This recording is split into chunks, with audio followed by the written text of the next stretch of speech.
So it appears the NBA is going to have an all-star game. And when it comes to discussions around the NBA, with particularly a nuanced perspective, I always got to have a talk with my man, Jarod Hector, who's going to talk to me about this. And Jarod, how you doing, man? I'm good, man. How you doing, brother? I'm doing all right. Well, the NBA, the National Basketball Players Association, should have a finalized agreement for an All Star game on March 7th. This was reported by Woj earlier this week. And a single night event will encompass the Eastern Conference and Western Conference game, as well as a skills competition, according to the memo. Now, that was obtained by ESPN and has been distributed throughout the league. Gerard, there's been a lot of reaction to this, some positive, some negative. The league was not supposed to have an All Star game. There was not supposed to be an NBA All Star game this year. What's your reaction to this? There's been a lot of talk, and we'll get into more of that, but what's your reaction to the league having an All Star game on March 7th? I mean, look, like everything, as you said, and it relates when I talk about the NBA, there's nuance. Like on its surface, like I think it's dumb. Like let's just not do it. We're in the middle of a pandemic still. There's a lot going on. There's no need to do this from a pandemic standpoint and from also remember, this was a shortened offseason. These dudes have not had a whole lot of time to rest. Those who advanced late into the bubble, give them a week off to chill, recalibrate, prepare themselves for the second half of the season. Now, let's get into the nuance. Look, man, this is about dollars and cents. Turner is the NBA's big broadcast partner along with ESPN. All Star is one of Turner's flagship events in that NBA broadcast schedule. Not having it is a problem for Turner from a programming standpoint and from this is how we sell ad revenue, et cetera, all the different things. If we're going to keep the level of money that we're giving you, whatever the split is, and, it's a little bit less, there's less games, we want that All-Star game. All right, so let's do it in Atlanta, right? Because, listen, it's all strategic. Why are they doing it in Atlanta? That's where Turner's housed. So they don't got to send no production crews far away. Everybody's right here in their backyard, and we do it. So look, from a money standpoint, I understand and I get it, right? Your number one partner that pays you money, and not like a couple $100, billions of dollars, is saying, I need this game. You can't say no. So I understand that. The problem is that messaging, it makes the NBA look silly. Because all Adam Silver kept saying was, we're going to follow the signs, we're going to follow the signs, we're going to follow the signs. Well, clearly you're not following the signs. A 72-game season condensed, not following signs, right? An All-Star came in the middle of a pandemic in Atlanta, a COVID hotbed where people are wilding out. Also not a good idea. 3, okay, you're bringing the All-Stars down there and you're going to say what? And we all know what All-Star Weekend is about. And in an environment where you're going to have people from all over the place flooding into Atlanta, I don't care about the idea that, we're only going to have a couple thousand fan tickets. That ain't about that. All-Star ain't about fan tickets. All-Star is about what's happening around. Now, the NBA is trying to mitigate that by having it only be a one-day thing, right? So you come in, whatever it is, Friday night, you play the game Saturday, and you're out Sunday. Saturday night could just be while out time. Friday night could be while out time, right? And you think these players are going to keep themselves in their hotel rooms locked up while the rest of Atlanta is literally partying? Maybe some might, maybe all might. All you need is one to go wild out and do something stupid with his crew, come back and infiltrate and infect everybody else, and next thing you know, we got a spread. We got a spread happening, mind you, with the NBA's best players. Right. Like, come on. Right. I think that's one of the major things we have to look at here, right? These are the NBA's best players here. And if you have an infection and it spreads throughout that group, or they bring it back to their respective teams, this could be very detrimental. Now, we know when LeBron James speaks, the face of the league, a lot is to be taken. I want to read you this quote that LeBron had on the energy. He said, quote, he has zero energy and zero interest in the All-Star game, not his energy. He called it a slap in the face after the league wasn't going to have one. I don't even know why we are having an All-Star game. De'Aaron Fox of the Sacramento Kings also said that the idea of having an All-Star game was stupid. But like you, Gerard, he said, look, I understand what this is about. They're following the money. Do the player reactions matter here, or does it not? Because you can say they're going to show up anyway.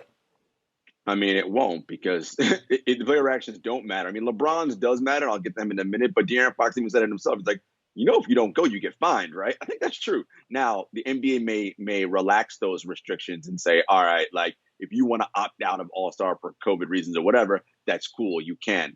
I think we're still waiting to find out exactly what that is. But yeah, if you are a voted-in player and you don't go in normal times, you would get fined. And LeBron actually did say, look, if I'm voted in, I'll go, but I'm not going to be there mentally. look, the reality is, and LeBron's talking about it from his perspective and his teammates, because look, they won the championship last year. They played deep into this year we're into 2020. They had 70 days of rest before the start of this season. LeBron was looking forward to this week to literally have a week off from basketball, rest and recover his body to gear up for the second half of the season so they can make that run and hopefully repeat as NBA champions. Having to, go down to Atlanta, it's just, again, people don't realize it's just the hassle of getting on a plane. It's unnecessary, right? When maybe I just want to chill, literally get my body recovered and right, get back with my team starting that following week so we can gear up and get ourselves ready. So I hear what LeBron's saying and I understand. And I think a lot of players in the league feel that way. But, we said that will the players go? It wasn't a one-sided decision. The NBA and NBPA, which is the Players Association, agreed to this.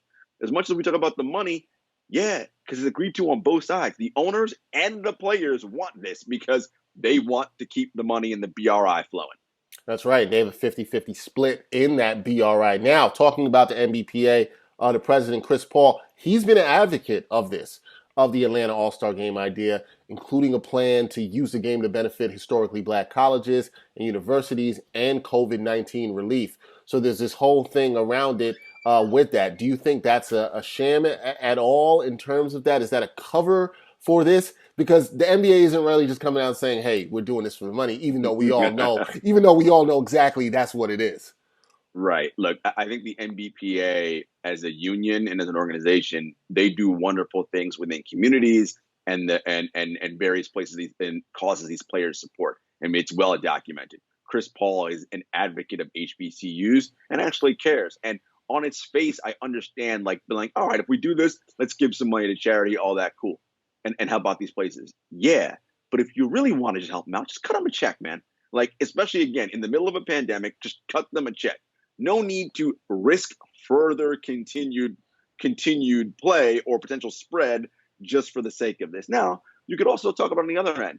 If you really were about COVID and not spreading, why are you having a season in the first place, right? You could have been like, forget it, no season at all. If it's so, I do see the people who make the argument one extra game in a 72 game season ain't gonna matter, right? And in some ways, I do understand that point of view, right? Like an extra game isn't going to matter in the grand scheme. It's just the idea of the league and their message and the stances that, again, we're going to let the science lead us and the health is what matters. But no, you're not letting the science lead you. You're letting the dollars lead you. And you're hoping that, things work themselves out and don't get too bad. And luckily for the league, the NBA and the NBPA just released their weekly or bi-weekly press release about COVID tests, and they had no new cases since January 27th.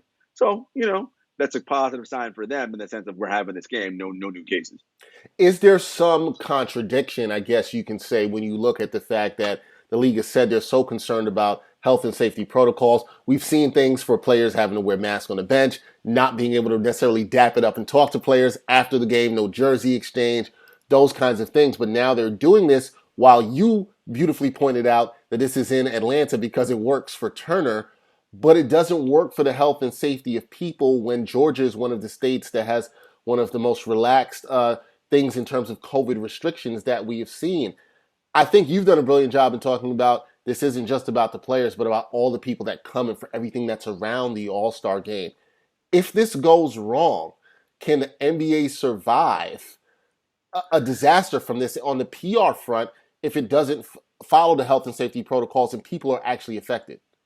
Yeah, so it's so interesting that you say that because the NBA, as we know, is such an image conscious league, and for obvious reasons, right? We've talked about this all the time. The NBA is the black league, right? And so they and Adam is always concerned about that. That if we do anything that seems, out of norm, which really isn't, it's just the idea of how mainstream America is going to perceive a bunch of young, rich black millionaires doing something. So that's always a concern of theirs.